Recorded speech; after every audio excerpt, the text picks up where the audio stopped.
মগজগুলো কানের ছিদ্র আর নাকের ছিদ্র দিয়ে বেয়ে বেয়ে কিয়ামতের ওই কঠিন ময়দানে 7 শ্রেণীর ব্যক্তিকে রব্বুল আলামিন তার আরশের নিচে ছায়া দিবেন। তার মধ্যে প্রথম শ্রেণীর ব্যক্তি হলো ইমামুন আদিল, যে ইনসাফের সাথে বিচার করে, যে জাস্টিস সমাজে সার্ভ করে, যে সুশাসন নিশ্চিত করে, ওই ইমামুন আদিল। আদিল শব্দটা বুঝছেন না? ইন্নাল্লাহা ইয়া'মুরু বিল আদল, পাইছেন? আদিল।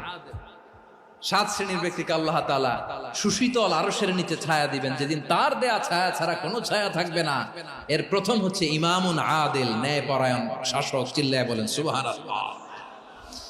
আবার বিশ্বনবী বললেন, ইন্নাল মুকসিতিনা ইনদাল্লাহি আলা মানাবিরা মিন নূর আন ইয়ামিনির রহমান। কিয়ামতের দিন যারা ন্যায়পরায়ণ হিসেবে আল্লাহর সামনে দাঁড়াবে, কিয়ামতের দিন রব্বুল আলামিন তার আরশের ডান দিকে ওই ন্যায়পরায়ণ লোকদের জন্য আরশের ডান দিকে একটা নূরের মিম্বারে তাদেরকে বসার সুযোগ করে দিবে। আল্লাহর আরশের ডান দিকে ন্যায়পরায়ণ লোকদের জন্য আল্লাহ তাআলা নূরের মিম্বার বানাবে। 4টে কেন কথা মনে করেছেন? আল আদাল, জাস্টিস।